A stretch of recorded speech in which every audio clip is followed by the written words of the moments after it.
Hi friends, social സയൻസിന്റെ ക്ലാസ്സിലേക്ക് എല്ലാവർക്കും സ്വാഗതം.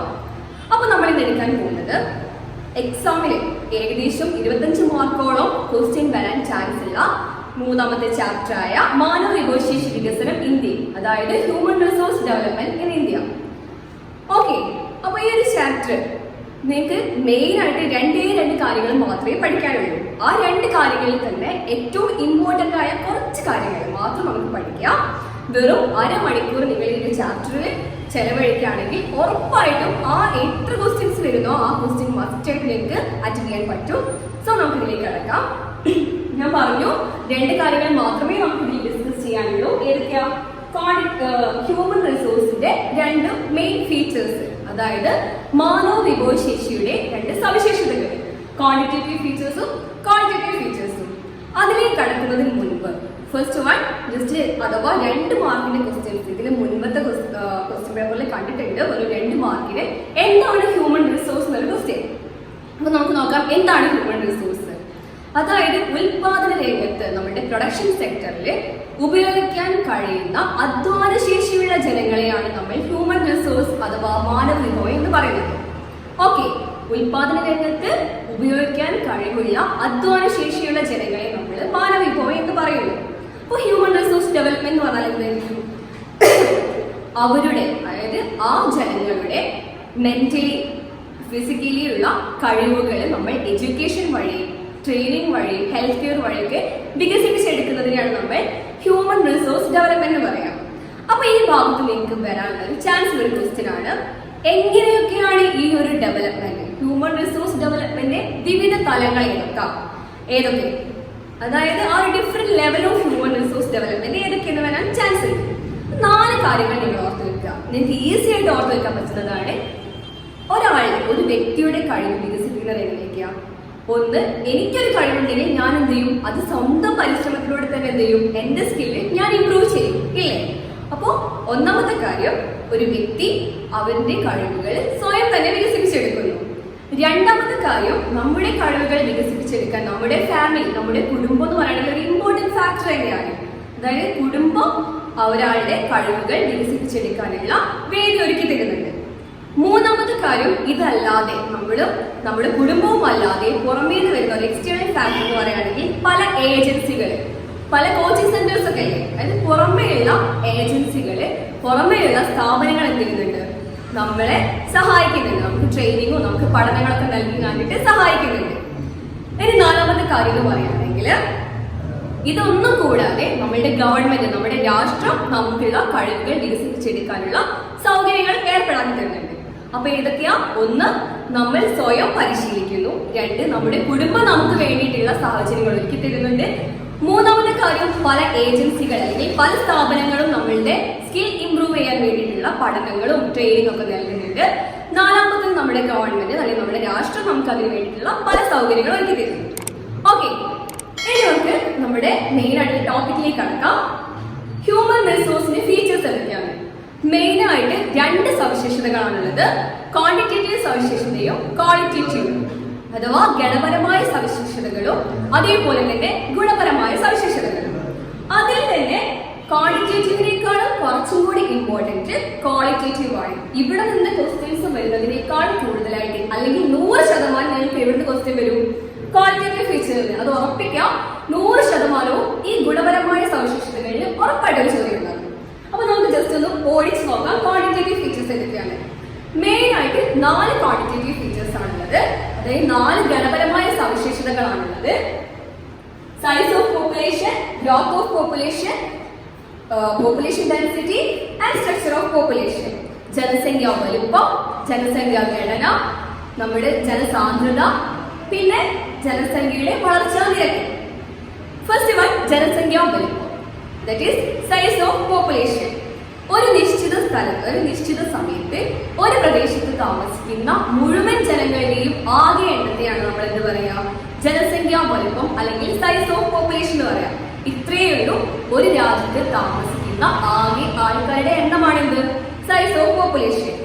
അത് പഠിക്കുന്ന സമയത്ത് ജസ്റ്റ് സൈസ് ഓഫ് പോപ്പുലേഷൻ എന്താണെന്നും ആ ഭാഗത്ത് നിന്ന് നിങ്ങൾക്ക് വരാൻ പറ്റുന്ന ഒരു ക്വസ്റ്റ്യൻ എന്ന് പറയുകയാണെങ്കിൽ, എന്തിനു വേണ്ടിയിട്ടാണ് നമ്മൾ ജനസംഖ്യാ പഠനം, അല്ലെങ്കിൽ പോപ്പുലേഷൻ സ്റ്റഡി നമ്മൾ എന്തിനു വേണ്ടി ചെയ്യുന്നു എന്നുള്ളതാണ്.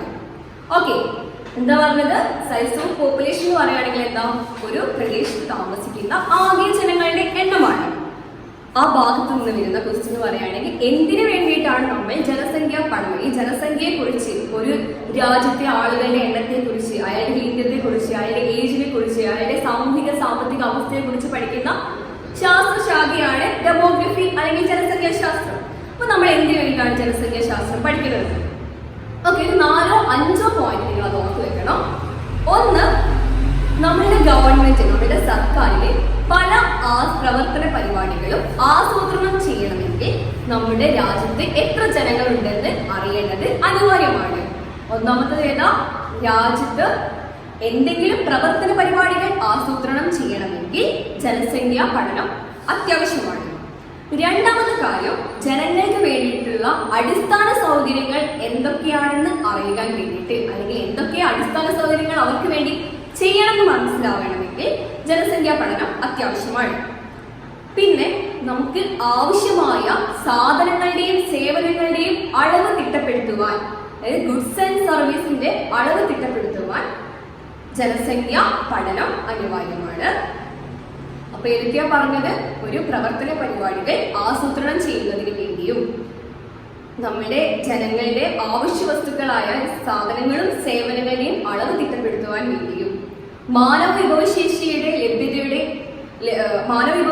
ലഭ്യത ഉറപ്പുവരുത്താൻ വേണ്ടിയും, അതേപോലെ തന്നെ അടിസ്ഥാന സൗകര്യങ്ങൾ എത്രത്തോളം വേണമെന്ന് ഏർപ്പാടാക്കുവാൻ വേണ്ടിയും ജനസംഖ്യാ പഠനം അനിവാര്യമാണ്. ഓക്കെ, മിനിമം 4 പോയിന്റ് ഓർത്ത് വെക്കാം. അപ്പൊ ഫസ്റ്റത്തെ സൈസ് ഓഫ് പോപ്പുലേഷൻ അവിടെ കഴിഞ്ഞു. പിന്നെ വരുന്നത് പോപ്പുലേഷൻ ഡെൻസിറ്റി. അത് നിങ്ങൾക്ക് അറിയാവുന്നതാണ്. ഒരു സ്ക്വയർ കിലോമീറ്ററിൽ താമസിക്കുന്ന ആകെ ജനങ്ങളുടെ എണ്ണമാണിത് പോപ്പുലേഷൻ ഡെൻസിറ്റി. അതുപോലെ next one, growth of population. ആ ഭാഗത്ത് നിന്ന് നിങ്ങൾക്ക് 99% ഒരു ക്വസ്റ്റ്യൻ പ്രതീക്ഷിക്കാം. ഇവിടെ ഗ്രോത്ത് ഓഫ് പോപ്പുലേഷൻ ജനസംഖ്യ വളർച്ചാ നിരക്ക് എന്ന ഭാഗത്ത്, അതായത് ഒരു നിശ്ചിത സമയത്ത് ഒരു പ്രദേശത്ത് താമസിക്കുന്ന ജനങ്ങളുടെ എണ്ണത്തിലുണ്ടാവുന്ന വർധനവിനെയാണ് നമ്മൾ പോപ്പുലേഷൻ ഗ്രോത്ത് റേറ്റ് എന്ന് പറയുന്നത്. ഒരു പർട്ടിക്കുലർ ടൈമിൽ ഒരു സ്ഥലത്ത് താമസിക്കുന്ന ആളുകളുടെ എണ്ണത്തിലുണ്ടായ മാറ്റം. അപ്പോൾ ഈ ഒരു പോപ്പുലേഷൻ ഗ്രോത്ത് റേറ്റിനെ മെയിൻ ആയിട്ട് 3 കാര്യങ്ങളാണ്, അല്ലെങ്കിൽ 3 ഫാക്ടേഴ്സ് ആണ് ഇൻഫ്ലുവൻസ് ചെയ്യുന്നത്. പ്രധാനമായിട്ടും 3 കാര്യങ്ങൾ ഗ്രോത്ത് ഓഫ് പോപ്പുലേഷനെ ഇൻഫ്ലുവൻസ് ചെയ്യുന്നുണ്ട്, ഗ്രോത്ത് റേറ്റ് ഓഫ് പോപ്പുലേഷനെ ഇൻഫ്ലുവൻസ് ചെയ്യുന്നുണ്ട്. First one birth rate, second one death rate and third one migration. Okay, 3 കാര്യങ്ങളാണ് പോപ്പുലേഷൻ ഗ്രോത്ത് റേറ്റിനെ സ്വാധീനിക്കുന്നത്. ജനനനിരക്ക്, മരണനിരക്ക്, കുടിയേറ്റം. എങ്ങനെയൊക്കെയാണ് സ്വാധീനിക്കുന്നത് നോക്കാം. നമുക്കറിയാം, ചില വർഷങ്ങളെ അപേക്ഷിച്ചിട്ട്, അതായത് 10 വർഷം കൂടുന്ന സമയത്താണ് നമ്മൾ സെൻസസ് നടത്താറ്, അതായത് ജനസംഖ്യ കണക്കാക്കാറ്. അപ്പോൾ 2001 ഏകദേശം 17% പോപ്പുലേഷൻ ഗ്രോത്ത് റേറ്റിന് വ്യത്യാസം. പിന്നെ നടത്തപ്പെടാൻ 2011 ഒരു 20%. ഇനി വരാനിരിക്കുന്നത് 2021 ഒരു 24% വിചാരിക്കാം, അല്ലെങ്കിൽ ഒരു 18. ഓക്കെ, ഇപ്പൊ നിങ്ങൾക്കറിയാം 2001 17%, 2011 ആയപ്പോഴേക്കും 3% കൂടിയല്ലോ, അതായത് 20. 2021 18, അതായത് കുറയുന്നുണ്ട്. പോപ്പുലേഷൻ കൂടുകയും ചെയ്യുന്നുണ്ട്, പോപ്പുലേഷൻ കുറയും. ചിലപ്പോൾ പോപ്പുലേഷനിൽ യാതൊരു മാറ്റവും ഇല്ലാതെ നിൽക്കുകയും ചെയ്യും, ഒരു ചേഞ്ച് ഇല്ലാതെ നിൽക്കും.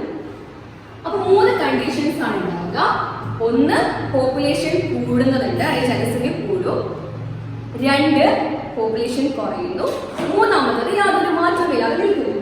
അപ്പൊ ഈ 3 ഫാക്ടേഴ്സ് ആണ് പോപ്പുലേഷനെ സ്വാധീനിക്കുന്നതെന്ന് പറഞ്ഞു. അതിൽ ഫസ്റ്റ് വൺ, ബർത്ത് റേറ്റ് കൂടുകയും ജനനനിരക്ക്, ആൾക്കാർ ഉണ്ടാവുന്നതിന്റെ എണ്ണം കൂടുകയും ഡെത്ത് റേറ്റ് കുറയുകയും ചെയ്താൽ, ബർത്ത് റേറ്റ് കൂടുന്നു, ഡെത്ത് റേറ്റ് കുറയുകയും ചെയ്താൽ പോപ്പുലേഷൻ എന്താകും? കൂടും. ഓക്കെ, ഒന്നാമത്തെ കണ്ടീഷൻ എന്താ? പോപ്പുലേഷൻ കൂടുന്നത് എങ്ങനെയാ?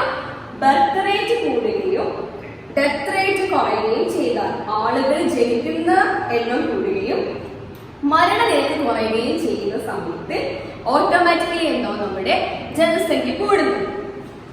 ഇനി ബർത്ത് റേറ്റ് കുറയുന്നു, അതായത് ജനനനിരക്ക് കുറയുന്നു, ഡെത്ത് റേറ്റ് കൂടുന്നു, മരണനിരക്ക് കൂടുകയും ചെയ്യുന്നു. ആ ടൈമിൽ എന്താവും, അതായത് ജനനനിരക്ക് കുറയുകയും മരണനിരക്ക് കൂടുകയും ചെയ്യുന്ന സമയത്ത് പോപ്പുലേഷൻ കുറയുന്നു, ജനസംഖ്യ കുറയുന്നു. ഇനി ഇത് രണ്ടും തുല്യമാവുന്ന സമയത്ത് പോപ്പുലേഷനിൽ യാതൊരു മാറ്റവും ഉണ്ടാവില്ല. ഓക്കെ, അപ്പൊ ബർത്ത് റേറ്റും ഡെത്ത് റേറ്റും എങ്ങനെയാണ് സ്വാധീനിക്കുന്നതെന്ന് മനസ്സിലായല്ലോ. അതായത് ബർത്ത് റേറ്റ് കൂടുകയും ഡെത്ത് റേറ്റ് കുറയുകയും ജനനനിരക്ക് കൂടുകയും മരണനിരക്ക് കുറയുകയും ചെയ്താൽ പോപ്പുലേഷൻ കൂടുകയും, ജനനനിരക്ക് കുറയുകയും മരണനിരക്ക് കൂടുകയും ചെയ്താൽ പോപ്പുലേഷൻ കുറയുകയും ചെയ്യുന്നു. ഇത് രണ്ടും തുല്യമാവുന്ന സമയത്ത് നോ ചേഞ്ച് ഇൻ പോപ്പുലേഷൻ, യാതൊരു മാറ്റവും ഉണ്ടാവില്ല. ദെൻ മൈഗ്രേഷൻ, കുടിയേറ്റം എന്ന് പറയുകയാണെങ്കിൽ ഒരു സ്ഥലത്ത് നിന്ന് മറ്റൊരു സ്ഥലത്തേക്ക് ആളുകൾ മാറി താമസിക്കുന്നതിനാണ് നമ്മൾ എന്ത് പറയാ, കുടിയേറ്റം എന്ന് പറയാം. അപ്പൊ മൈഗ്രേഷൻ എങ്ങനെയായിരിക്കും സ്വാധീനിക്കുക? ഒരു സ്ഥലത്ത് പോപ്പുലേഷൻ കൂടുകയും ചെയ്യും, ഒരു സ്ഥലത്ത് പോപ്പുലേഷൻ കുറയുകയും ചെയ്യും. എവിടെ നിന്നാണോ പോകുന്നത് അവിടെ പോപ്പുലേഷൻ കുറവും, എവിടേക്കാണോ പോകുന്നത് അവിടെ പോപ്പുലേഷൻ കൂടുകയും ചെയ്യും. ഓക്കെ, അപ്പൊ ഗ്രോത്ത് റേറ്റ് ഓഫ് പോപ്പുലേഷനിൽ ബർത്ത് റേറ്റും ഡെത്ത് റേറ്റും മൈഗ്രേഷനും ആണ് അതിനെ സ്വാധീനിക്കുന്നത്. ഒന്ന്, പോപ്പുലേഷൻ കൂടുന്നത് എങ്ങനെയാണ്, പോപ്പുലേഷൻ കുറയുന്നത് എങ്ങനെയാണ്, യാതൊരു മാറ്റം ഇല്ലാതെ എങ്ങനെയാണ്, പിന്നെ മൈഗ്രേഷൻ എങ്ങനെയാണ് സ്വാധീനിക്കുന്നത് നമ്മൾ പറഞ്ഞു. Next one, population structure. Population structure അല്ലെങ്കിൽ ജനസംഖ്യാ ഘടന. ജനസംഖ്യാ ഘടനയിൽ പറയുന്നത് നമ്മുടെ ഏജ് സ്ട്രക്ചർ ആണ്, നമ്മളുടെ പ്രായഘടനയാണ് ആ ഭാഗത്ത് പറയുന്നത്. അപ്പോൾ പൊതുവെ നമ്മൾ ജനസംഖ്യ കണക്കാക്കി കഴിഞ്ഞാൽ ഓരോ ഏജിലുള്ള ആൾക്കാരെയും നമ്മൾ ഡിഫറെന്റ് ഗ്രൂപ്പാക്കി തിരിക്കും. ഏകദേശം ഒരു 14 വയസ്സുള്ളവരെ ഒരു ഗ്രൂപ്പാക്കിയിട്ടും 14 വയസ്സ് മുതൽ 59 വയസ്സ് വരെ ഒരു ഗ്രൂപ്പാക്കിയിട്ടും 60+ കൂടുതലുള്ള ആൾക്കാരെ വേറൊരു ഗ്രൂപ്പാക്കിയിട്ട് തരംതിരിക്കും. അങ്ങനെ ഏജ് സ്ട്രക്ചർ എന്ന് പറയുകയാണെങ്കിൽ എന്താ, നമ്മള് ജനസംഖ്യയെ ഡിഫറെന്റ് ഏജിന്റെ അടിസ്ഥാനത്തിൽ നമ്മൾ ഗ്രൂപ്പാക്കി തരംതിരിക്കുകയും അതിന്റെ ആനുപാതികം കണക്കാക്കിയിട്ട് പ്രായങ്ങൾ നിശ്ചയിക്കുകയും ചെയ്യുന്നതാണ്. ഓക്കെ, ഇതിൽ 14 വയസ്സ് വരെ, അതായത് നിങ്ങളുടെ പ്രായം, കുട്ടികൾ പൊതുവെ എന്താണ്, മറ്റുള്ളവരെ ആശ്രയിച്ച് കഴിയുന്നവരായിരിക്കും അല്ലെ. വേറെ നിങ്ങൾക്ക് സ്വന്തമായിട്ട് പണിയുണ്ടോ? അപ്പൊ മറ്റുള്ളവരെ ഡിപ്പെൻഡ് ചെയ്ത് നിൽക്കുന്ന ആൾക്കാരാണ് 14 വയസ്സ് വരെ. അതേപോലെ തന്നെ 60 വയസ്സിന് മുകളിലുള്ള ആൾക്കാർ, നമ്മുടെ പ്രായമുള്ള ആൾക്കാരും മറ്റുള്ളവരെ ഡിപ്പെൻഡ് ചെയ്യുന്ന ആൾക്കാരായിരിക്കും. ദെൻ 15 വയസ്സ് മുതൽ 59 വയസ്സ് വരെ, അവിടെയാണ് നമ്മളുടെ ഹ്യൂമൻ റിസോഴ്സ് ഡെവലപ്മെന്റിലേക്ക് കാര്യമായിട്ട് കോൺട്രിബ്യൂട്ട് ചെയ്യുന്ന അല്ലെങ്കിൽ സംഭാവന ചെയ്യുന്ന ആൾക്കാർ എന്ന് പറയുന്നത് ഏത് ഗ്രൂപ്പിൽപ്പെട്ട ആൾക്കാരാണ്?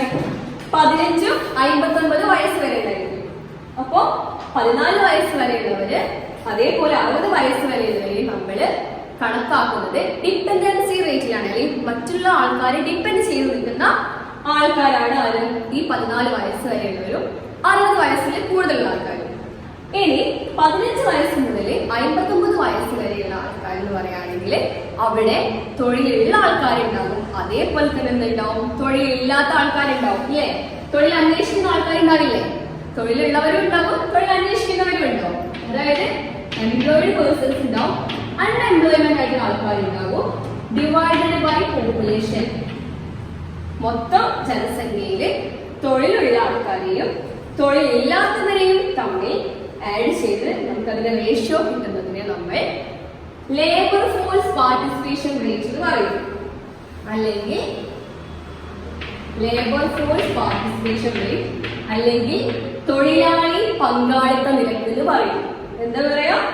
ലേബർ ഫോഴ്സ് പാർട്ടിസിപ്പേഷൻ റേറ്റ് അല്ലെങ്കിൽ തൊഴിലാളി പങ്കാളിത്ത നിരക്ക്. ഇത്രയും employed persons plus unemployed person divided by total population. അപ്പൊ ഇത്ര മാത്രമേ പോപ്പുലേഷൻ സ്ട്രക്ചറിലുള്ളൂ. അവിടെ ഓർക്കേണ്ട ഇത്രയുള്ളൂ, നമ്മുടെ മൊത്തം പോപ്പുലേഷനെ 3 ഏജ് ഗ്രൂപ്പ് ആക്കിയിട്ട് ഡിവൈഡ് ചെയ്യുന്നുണ്ട്. അതിന്റെ റേഷ്യോക്ക് അനുസരിച്ചിട്ടായിരിക്കും അവരുടെ കോൺട്രിബ്യൂഷൻ മനസ്സിലാക്കുന്നത്. 14 വയസ്സുള്ളവര് പൊതുവെ മറ്റുള്ളവരെ ആശ്രയിക്കുന്നവരായിരിക്കും, അതേപോലെ തന്നെ 60 വയസ്സുള്ളവരും മറ്റുള്ളവരെ ആശ്രയിക്കുന്നവരായിരിക്കും. 15 മുതൽ 59 വയസ്സിന് ഇടയിലുള്ള ആൾക്കാരെയാണ് നമ്മൾ മെയിൻ ആയിട്ട് നമ്മുടെ ഹ്യൂമൻ റിസോഴ്സ് ഡെവലപ്മെന്റിലേക്ക് കോൺട്രിബ്യൂട്ട് ചെയ്യുന്നത്. ഓക്കെ, അപ്പൊ നമ്മുടെ ക്വാണ്ടിറ്റേറ്റീവ് ഫീച്ചേഴ്സ് ഇവിടെ കഴിഞ്ഞു. Population size, density, growth rate, last one structure of population. Okay, first തന്നെ ഞാൻ പറഞ്ഞു നമുക്ക് ഇതിനേക്കാളും ഇമ്പോർട്ടന്റ് ആയിട്ടുള്ള ഭാഗം എവിടെയാണ്? ക്വാളിറ്റേറ്റീവ് ഫീച്ചേഴ്സ് ആണ്. അപ്പൊ നമുക്ക് ക്വാളിറ്റേറ്റീവ് ഫീച്ചേഴ്സിലേക്ക് കടക്കാം. ഓക്കെ, അപ്പൊ ക്വാളിറ്റേറ്റീവ് ഫീച്ചേഴ്സിൽ മെയിൻ ആയിട്ട് രണ്ട് കാര്യങ്ങളാണുള്ളത്. എഡ്യൂക്കേഷൻ ആൻഡ് ഹെൽത്ത് കെയർ, നമ്മുടെ ഗുണപരമായ സവിശേഷതകൾ. അതിൽ 4 പറയുന്നുണ്ട്. ഒന്ന് നമ്മുടെ വിദ്യാഭ്യാസം, ആരോഗ്യ പരിപാലനം, പരിശീലനം, അതേപോലെ തന്നെ സോഷ്യൽ ക്യാപിറ്റൽ, സാമൂഹിക മൂലധനം. പക്ഷെ എനിക്ക് പഠിക്കാനുള്ളത് ഇമ്പോർട്ടൻ്റ് ആയിട്ടുള്ള 2 കാര്യങ്ങളാണ്. എഡ്യൂക്കേഷനും ഹെൽത്ത് കെയറും. ഉറപ്പായിട്ടും 100% ഷുവർ ആയിട്ടും ഈ 2 എണ്ണത്തിൽ ഏതെങ്കിലും ഒന്ന് ഉറപ്പായിട്ട് നിങ്ങളോട് ചോദിക്കും. അപ്പോൾ സിമ്പിൾ ആയിട്ട് നമുക്കത് പഠിക്കാൻ പറ്റും. ഈ എഡ്യൂക്കേഷനിൽ നിങ്ങൾ 2 കാര്യങ്ങൾ പഠിച്ചാൽ മതി. അതേപോലെ തന്നെ ഹെൽത്ത് കെയറും 2 കാര്യങ്ങൾ പഠിച്ചാൽ മതി. ഫസ്റ്റ് വൺ എഡ്യൂക്കേഷൻ, നമ്മളുടെ ആരോഗ്യം. അപ്പൊ എങ്ങനെയൊക്കെയാണ് നമ്മൾ ഒരു വിദ്യാഭ്യാസം നമ്മുടെ രാജ്യത്തിലെ പുരോഗതിയെ എങ്ങനെയൊക്കെയാണ് ഇൻഫ്ലുവൻസ് ചെയ്യുന്നത്? അപ്പോൾ എഡ്യൂക്കേഷൻ വഴി എങ്ങനെയൊക്കെ ഹ്യൂമൻ ഡെവലപ്മെന്റ് സാധ്യമാകും എന്നുള്ളതാണ് നോക്കുന്നത്. നിങ്ങൾക്ക് അതിലൊരു ഫ്ലോ ചാർട്ട് കാണാം. അത് അതേപോലെ തന്നെ പഠിക്കുക. അതായത് നമ്മുടെ വിദ്യാഭ്യാസം എങ്ങനെയൊക്കെ ഹ്യൂമൻ ഡെവലപ്മെന്റിനെ ഇൻഫ്ലുവൻസ് ചെയ്യുന്നു. അപ്പൊ നമ്മൾ ഒരാൾക്ക് പൊതുവെ എഡ്യൂക്കേഷൻ പ്രൊവൈഡ് ചെയ്താൽ ഓട്ടോമാറ്റിക്കലി എന്താവും? നമ്മുടെ സ്കില്ല് ഇംപ്രൂവ് ആവും. ഓരോരുത്തരുടെയും സ്കിൽ ഇംപ്രൂവ് ആവും. എഡ്യൂക്കേഷൻ നല്ല ക്വാളിറ്റി എഡ്യൂക്കേഷൻ നൽകുന്ന സമയത്ത് സ്കിൽ ഇംപ്രൂവ് ആവുകയും സ്കിൽ ഇംപ്രൂവ് ചെയ്യുന്ന സമയത്ത് നമുക്ക് നന്നായിട്ട് ടെക്നോളജിക്ക് യൂസ് ചെയ്യാൻ പറ്റും. ഓക്കെ, എഡ്യൂക്കേഷൻ തന്നു കഴിഞ്ഞാൽ, നമുക്ക് വിദ്യാഭ്യാസം കിട്ടിക്കഴിഞ്ഞാൽ നമ്മുടെ ഓരോരുത്തരുടെയും ഉള്ളിലുള്ള കഴിവുകൾ വികസിപ്പിച്ചെടുക്കാൻ പറ്റും. അങ്ങനെ കഴിവുകൾ വികസിപ്പിച്ചെടുത്ത് കഴിഞ്ഞാൽ നമുക്ക് ടെക്നോളജി എല്ലാം നന്നായിട്ട് യൂസ് ചെയ്യാൻ പറ്റും. ഈ ടെക്നോളജി യൂസ് ചെയ്യുന്ന സമയത്ത് നമുക്ക് അതെന്തിലേക്ക് നയിക്കുന്നു? നമുക്ക് നല്ലൊരു ബെറ്റർ ജോബ്, അതേപോലെ തന്നെ അതിനനുസരിച്ചുള്ള ഇൻകം കിട്ടുന്നുണ്ട്. വരുമാനവും ജോലിയും അതേപോലെ തന്നെ വരുമാനവും ലഭിക്കും. ഓട്ടോമാറ്റിക്കലി നമ്മുടെ സ്റ്റാൻഡേർഡ് ഓഫ് ലിവിംഗ് എന്ത് ചെയ്യും? കൂടുന്നുണ്ട്, ഇംപ്രൂവ് ചെയ്യും. ഓക്കെ, ഇപ്പൊ എഡ്യൂക്കേഷന്റെ ഭാഗത്ത് നിങ്ങൾ ഓർത്ത് വെക്കുക. എഡ്യൂക്കേഷൻ ഒരാൾക്ക് വിദ്യാഭ്യാസം നൽകി കഴിഞ്ഞാൽ അയാളുടെ കഴിവുകൾ വികസിക്കുന്നു. കഴിവുകൾ വികസിച്ചാൽ സാങ്കേതിക വിദ്യ നല്ല രീതിയിൽ ഉപയോഗിക്കാൻ പറ്റും. സാങ്കേതിക വിദ്യ ഉപയോഗിക്കുന്നതോടുകൂടി നല്ലൊരു ജോലിയും അതേപോലെ തന്നെ വരുമാനവും ലഭിക്കുന്നു. അങ്ങനെ നമ്മുടെ ജീവിത നിലവാരത്തിൽ തന്നെ ഉയർച്ച ഉണ്ടാകും. ഓക്കെ, ഈ ഒരു ഭാഗത്ത് ഒരു ചെറുതായിട്ടുള്ള 1 വേർഡ് ക്വസ്റ്റ്യൻ ചിലപ്പോൾ വരാൻ ചാൻസ് ഉണ്ട്. നമ്മുടെ 2009 റൈറ്റ് ടു എഡ്യൂക്കേഷൻ ആക്ട് പാസ്സാക്കിയിട്ടുണ്ട്. മാത്രവുമല്ല അത് പ്രകാരം എഡ്യൂക്കേഷൻ എന്ന് പറയുകയാണെങ്കിൽ നമ്മുടെ ഫണ്ടമെന്റൽ റൈറ്റ് ആയിട്ട് മാറിയിട്ടുണ്ട്. ഓക്കെ, ഇനി എഡ്യൂക്കേഷൻ നമ്മൾ പറഞ്ഞു, എഡ്യൂക്കേഷന് കൊടുത്താൽ മാത്രമേ സ്കിൽ ഇംപ്രൂവ് ആവുള്ളൂ, ടെക്നോളജി ഇംപ്രൂവ് ആവുള്ളൂ, ജോബും ഇൻകൊക്കെ ലഭിക്കുള്ളൂ എന്ന് പറഞ്ഞു.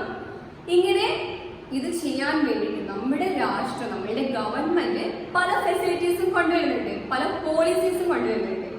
ആ പോളിസീസ് ഏതൊക്കെയാണെന്ന് നോക്കാം. മെയിൻ ആയിട്ട് 4 പോളിസീസ് ആണത്.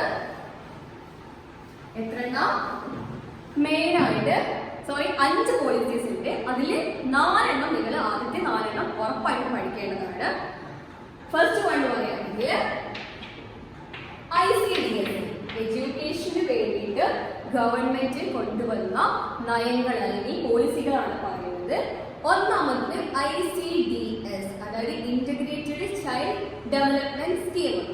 നമ്മുടെ കുട്ടികളെയൊക്കെ പരിപാലിക്കുക, 6 വയസ്സ് വരെയുള്ള കുട്ടികളെ പരിപാലിക്കുക. അതേപോലെ തന്നെ ഗർഭിണികളെയും അമ്മമാർക്കൊക്കെ ആരോഗ്യ പരിശീലനം നൽകുന്നത്, അല്ലെ അവർക്ക് വേണ്ടിയിട്ടുള്ള കാര്യങ്ങൾ നൽകുന്നതാണ് ICDS വഴി അവരുടെ ലക്ഷ്യം.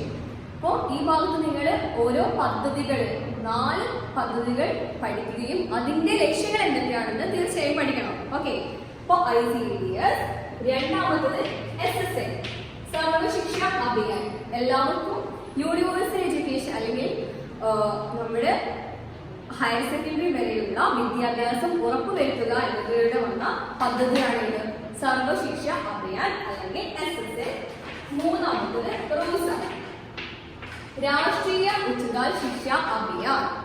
നമ്മൾ ഹയർ എഡ്യൂക്കേഷന് വേണ്ടിയിട്ട്, ഹയർ എഡ്യൂക്കേഷന്റെ ഇംപ്രൂവ്മെന്റിന് വേണ്ടിയിട്ട് വന്നതാണ് ഏത്? രാഷ്ട്രീയ ഉച്ചതാൽ ശിക്ഷ അഭിയാൻ അല്ലെങ്കിൽ റൂസ. ദെൻ ലാസ്റ്റ് വൺ പറയുകയാണെങ്കിൽ national skill and monetary reward scheme. Okay, national skill and monetary reward scheme. Okay, എടുക്കുക ഇന്റഗ്രേറ്റഡ് ചൈൽഡ് ഡെവലപ്മെന്റ് സ്കീം അല്ലെങ്കിൽ സംയോജിത ശിശു വികസന പരിപാടി, സർവശിക്ഷ അഭിയാൻ, രാഷ്ട്രീയ ഉച്ചതാൻ ശിക്ഷ അഭിയാൻ, പിന്നെ national skill and monetary reward policy. Okay, അപ്പോൾ ഈ ഭാഗത്ത് പഠിക്കാൻ, എഡ്യൂക്കേഷന്റെ ഭാഗത്ത് നിങ്ങൾക്ക് പഠിക്കാനുള്ള ഏതൊക്കെയാ? രണ്ട് കാര്യങ്ങളാണ് പഠിക്കാനുള്ളത്. ഒന്ന്, എഡ്യൂക്കേഷൻ കാരണം എങ്ങനെയാണ് ഒരു ഹ്യൂമൻ ഡെവലപ്മെന്റ് അല്ലെങ്കിൽ ഹ്യൂമൻ ഡെവലപ്മെന്റ് റിസോഴ്സിൽ എങ്ങനെയാണ് അത് കോൺട്രിബ്യൂട്ട് ചെയ്യുന്നത്, നമുക്ക് രാജ്യത്തിന്റെ ഡെവലപ്മെന്റിന് വേണ്ടി എങ്ങനെയാണ് സഹായിക്കുന്നതെന്നും. രണ്ടാമത്തെ കാര്യം എന്ന് പറയുകയാണെങ്കിൽ അതിന് വേണ്ടിയിട്ട് നമ്മുടെ ഗവൺമെന്റ് കൊണ്ടുവന്ന പദ്ധതികൾ എന്തൊക്കെയാണ്? എഡ്യൂക്കേഷന്റെ ഇംപ്രൂവ്മെന്റിന് വേണ്ടിയിട്ട്, സ്റ്റാൻഡേർഡ് ഓഫ് എഡ്യൂക്കേഷന് വേണ്ടിയിട്ട്, ക്വാളിറ്റി ഓഫ് എഡ്യൂക്കേഷൻ ഇംപ്രൂവ് ചെയ്യാൻ വേണ്ടിയിട്ട് ഗവൺമെന്റ് കൊണ്ടുവന്ന പദ്ധതികൾ എന്തൊക്കെയാണ്? ഓക്കെ, ഇത്രയും ഭാഗത്തിൽ രണ്ടെണ്ണത്തിലും ഒന്നെങ്കിൽ പദ്ധതികൾ ഏതാണ്, അല്ലെങ്കിൽ എങ്ങനെയാണ് എഡ്യൂക്കേഷൻ നമ്മളെ ഹ്യൂമൻ റിസോഴ്സ് ഡെവലപ്മെന്റിലേക്ക് കോൺട്രിബ്യൂട്ട് ചെയ്യുന്നതിനുള്ള ക്വസ്റ്റ്യൻ പ്രതീക്ഷിക്കാവുന്നതാണ്. നെക്സ്റ്റ് വൺ, ഹെൽത്ത് കെയർ, നമ്മുടെ ആരോഗ്യം. അപ്പോൾ നല്ലൊരു ആരോഗ്യവാനായിട്ടുള്ള ഒരാള് എങ്ങനെയൊക്കെ നമ്മുടെ രാജ്യത്തിന്റെ പുരോഗതിക്ക് വേണ്ടിയിട്ട് അയാളുടെ എങ്ങനെയൊക്കെയാണ് സംഭാവന നൽകുന്നതെന്നായിരിക്കും അവിടെ നമ്മൾ ചോദിക്കാവുന്ന ക്വസ്റ്റ്യൻ. ഓക്കെ, നല്ല ആരോഗ്യവാനായ ആളെ എങ്ങനെയൊക്കെ ഹ്യൂമൻ റിസോഴ്സ് ഡെവലപ്മെന്റിലേക്ക് കോൺട്രിബ്യൂട്ട് ചെയ്യുന്നു. ഓക്കെ, ആരോഗ്യമുള്ള വ്യക്തികൾ എങ്ങനെയാണ് രാജ്യത്തിന്റെ പുരോഗതിയിൽ പങ്കാളികളാകുന്നത്, അവരെങ്ങനെയൊക്കെയാണ് കോൺട്രിബ്യൂട്ട് ചെയ്യുന്നത്, അതിലൊരു 4 പോയിന്റ് ഓർത്ത് വെക്കുക. ഒന്നാമത്, നമ്മള് ആരോഗ്യവാനായ വ്യക്തിയെ പറ്റിയല്ലേ പറയുന്നത്. അപ്പൊ നല്ല ഹെൽത്ത് കെയർ കൊടുക്കുകയാണെങ്കിൽ അയാൾ എങ്ങനെയൊക്കെയാണ് കോൺട്രിബ്യൂട്ട് ചെയ്യാറുള്ളത്. അപ്പോ നമ്മള് തൊഴിൽ ദിനങ്ങൾ വർദ്ധിക്കുക, നമ്മുടെ വർക്കിംഗ് ഡേയ്സ് ഇൻക്രീസ് ചെയ്യുക, അതേപോലെ തന്നെ എഫിഷ്യൻസി കൂട്ടുകയും ചെയ്താൽ അത് ഹ്യൂമൻ റിസോഴ്സ് ഡെവലപ്മെന്റ് അല്ലെങ്കിൽ നമ്മുടെ പ്രൊഡക്ഷൻ കൂട്ടാൻ സഹായിക്കുന്നുണ്ട്. എന്താ, ഒരാളുടെ വർക്കിംഗ് ഡേയ്സ് കൂട്ടുക അല്ലെങ്കിൽ എഫിഷ്യൻസി കൂട്ടുക, കാര്യക്ഷമത വർദ്ധിപ്പിക്കുകയാണെങ്കിൽ പ്രൊഡക്ഷൻ ഇൻക്രീസ് ചെയ്യുന്നു. അതേപോലെ തന്നെ നാച്ചുറൽ റിസോഴ്സ് നല്ല രീതിയിൽ, പ്രകൃതി വിഭവങ്ങൾ നല്ല രീതിയിൽ യൂട്ടിലൈസ് ചെയ്യാൻ സാധിക്കുന്നുണ്ട്. പിന്നെ നമ്മുടെ സാമ്പത്തിക പ്രവർത്തനങ്ങളിലും ഉൽപാദന ലഭ്യത വർദ്ധിപ്പിക്കാൻ പറ്റുന്നുണ്ട്. അതേപോലെ തന്നെ നല്ലൊരു ആരോഗ്യവാനായിട്ടുള്ള വ്യക്തിക്ക് ചികിത്സാ ചിലവുകളൊക്കെ പൊതുവെ എന്തായിരിക്കും? കുറവായിരിക്കും. അപ്പൊ ഗവൺമെന്റിന് എന്ത് ചെയ്യാൻ പറ്റും? കുറെ ചിലവ് കുറയ്ക്കാൻ പറ്റും. ഓക്കെ, 4 കാര്യങ്ങളാണുള്ളത്. ഒന്ന്, നമ്മള് തൊഴിൽ ദിനങ്ങൾ വർദ്ധിക്കുകയും കാര്യക്ഷമത വർദ്ധിക്കുകയും ചെയ്താല് നമ്മുടെ ഉൽപാദനം വർദ്ധിപ്പിക്കുന്നുണ്ട്, അല്ലെ ഉൽപാദനം വർദ്ധിക്കുന്നുണ്ട്. അതേപോലെ തന്നെ ചികിത്സാ സൗകര്യങ്ങളൊക്കെ അല്ലെങ്കിൽ ചികിത്സയ്ക്ക് വേണ്ടിയിട്ടുള്ള നമ്മൾ ഉപയോഗിക്കുന്ന ചികിത്സയ്ക്ക് വേണ്ടി നമ്മൾ ഉപയോഗിക്കുന്ന പണത്തിലൊക്കെ എന്തെങ്കിലും കുറവ് വരുന്നുണ്ട്. അതോടുകൂടി നമുക്ക് ഗവൺമെന്റിനെ സഹായിക്കാൻ കഴിയുന്നുണ്ട്. പിന്നെയുള്ളത്, പ്രകൃതി വിഭവങ്ങൾ നമുക്ക് നന്നായിട്ട് യൂസ് ചെയ്യാൻ പറ്റുന്നുണ്ട്. അതേപോലെ തന്നെ സാമ്പത്തിക പ്രവർത്തനങ്ങളിൽ ഈ ഒരു ഉൽപാദനം ഇൻക്രീസ് ചെയ്യുകയാണെങ്കിൽ സാമ്പത്തിക പ്രവർത്തനങ്ങളിലും വലിയ ഇംപ്രൂവ്മെന്റ് കാണാൻ പറ്റും. ഇനി എഡ്യൂക്കേഷൻ നമ്മൾ 2 പോളിസീസ് പറഞ്ഞല്ലോ, 4 പോളിസീസ് പറഞ്ഞല്ലോ. അതേപോലെ തന്നെ ഹെൽത്ത് കെയർ നിങ്ങൾ 2 പോളിസിയെ പഠിക്കാറുള്ളൂ. ഒന്ന് NRHM, അതേപോലെ national rural health mission, national urban health mission. Just ഒന്ന് ഓർത്ത് വെക്കുക, ഗവൺമെന്റ് കൊണ്ടുവന്ന ഹെൽത്ത് കെയർ കൊണ്ടുവന്ന 2 പദ്ധതികളാണ്. ഓക്കെ, അപ്പോൾ നമ്മൾ 2 കാര്യങ്ങൾ പറഞ്ഞു, ക്വാണ്ടിറ്റേറ്റീവും ക്വാളിറ്റേറ്റീവും. ഇതിൽ ക്വാളിറ്റേറ്റീവ് ആണ് important. Education and health care ഓർത്ത് വെക്കുക. എഡ്യൂക്കേഷനിൽ പറഞ്ഞത് എങ്ങനെയൊക്കെയാണ് എഡ്യൂക്കേഷൻ കാരണം ഹ്യൂമൻ റിസോഴ്സ് ഡെവലപ്മെന്റ് ഉണ്ടാവുന്നത്, എന്തൊക്കെ പദ്ധതികളാണ് കൊണ്ടുവന്നത്, അതേപോലെ തന്നെ ഹെൽത്ത് കെയർ കാരണവും എന്തൊക്കെ നമുക്ക് എങ്ങനെയൊക്കെ കോൺട്രിബ്യൂട്ട് ചെയ്യാൻ പറ്റും, അതേപോലെ ഏതൊക്കെ പോളിസീസ് ആണ്. Okay, thank you, all the best.